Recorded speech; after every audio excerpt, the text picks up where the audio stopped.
നമസ്കാരം. വളരെ അപ്രതീക്ഷിതമായ പ്രഖ്യാപനവുമായി കേന്ദ്രം പ്രതിപക്ഷത്തെ ഞെട്ടിച്ചു കളഞ്ഞിരിക്കുകയാണ്.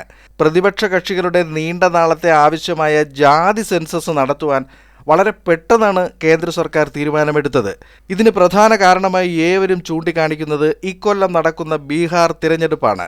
63% പിന്നോക്ക സമുദായമുള്ള ബീഹാറിലെ വിജയം കേന്ദ്ര സർക്കാരിന് വളരെ നിർണായകമാണ്. സർക്കാരിനെ താങ്ങി നിർത്തുന്ന ഘടകകക്ഷികളിൽ പ്രമുഖരായ JDUവും LJPയും ജാതി സെൻസസ് വേണമെന്ന ആവശ്യത്തിൽ ഉറച്ചു നിൽക്കുകയാണ്. എന്നാൽ ഇത് തങ്ങളുടെ വിജയമാണെന്ന അവകാശവാദം കോൺഗ്രസും RJDയും സമാജ്വാദി പാർട്ടിയും പ്രസ്താവിച്ചു കഴിഞ്ഞു.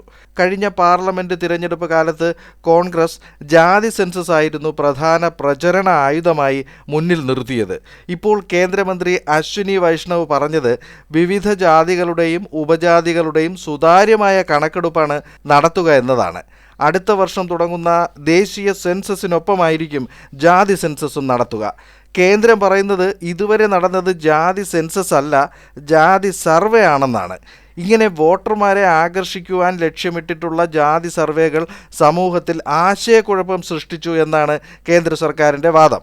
ജാതി സെൻസസിൻ്റെ ചരിത്രം നോക്കിയാൽ ഏറ്റവും ഒടുവിൽ ഇത് നടന്നത് 1931 ബ്രിട്ടീഷ് ഭരണകാലത്താണ്.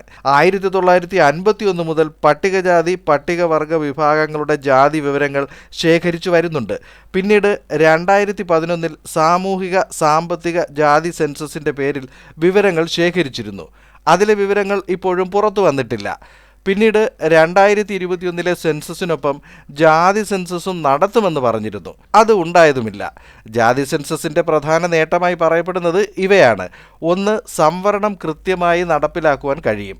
2. ക്ഷേമ പദ്ധതികളും നയരൂപീകരണവും നടത്തുവാൻ എളുപ്പമായിരിക്കും. പക്ഷെ ജാതി വിവരങ്ങൾ ശേഖരിച്ച് ക്രോഡീകരിച്ച് എടുക്കുന്ന സെൻസസ് പ്രക്രിയ വളരെ സങ്കീർണമായ ഒന്നായതിനാൽ അത് എപ്പോൾ പൂർത്തിയാക്കും എന്നത് പ്രവചിക്കുവാനും കഴിയില്ല.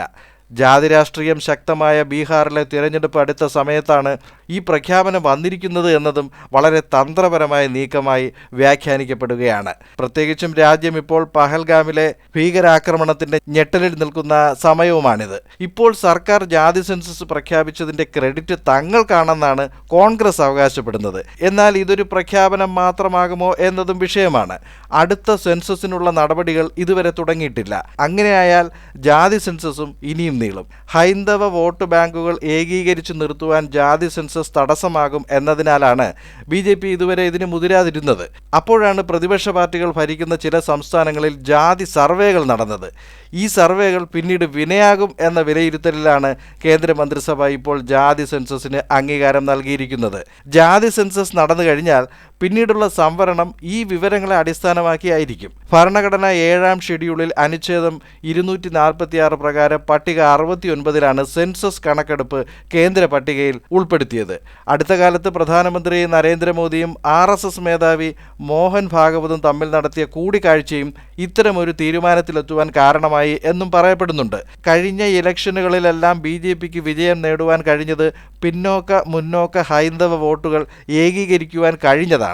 മറ്റൊന്ന്, മുൻപുണ്ടായിരുന്ന കോൺഗ്രസ് ഭരണകാലത്തൊന്നും അവർക്ക് നടത്തുവാൻ കഴിയാത്ത ജാതി സെൻസസ് നടത്തിയെടുക്കുന്നത് തങ്ങൾക്ക് അനുകൂലമായി മാറ്റാമെന്ന BJPയുടെ കണക്കുകൂട്ടലുമാണ്. ഇത് പ്രതിപക്ഷത്തിന്റെ പ്രധാന ആയുധത്തിന്റെ മുനയൊടിക്കുന്ന നീക്കമായി കണക്കാക്കാം.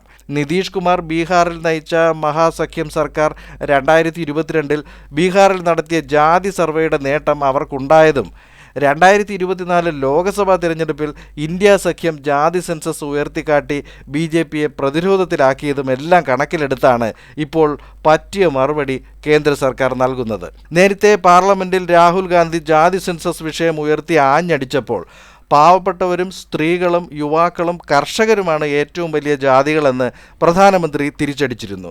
ജാതി സർവേയെ ജാതി സെൻസസ് കൊണ്ട് നേരിടുന്ന ഈ തന്ത്രത്തിന് പിന്നിൽ NDAയുടെ ഘടകകക്ഷികളുടെയും നിലനിൽപ്പിൻ്റെ പ്രശ്നമുണ്ട്.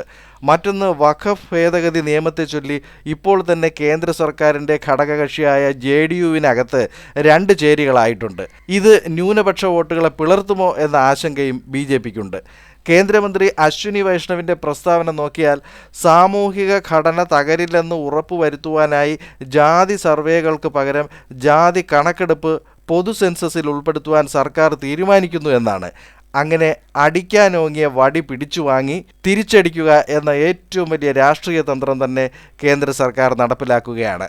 അടുത്ത വീഡിയോയിൽ മറ്റൊരു സമകാലിക വാർത്തയുമായി വീണ്ടും കാണാം.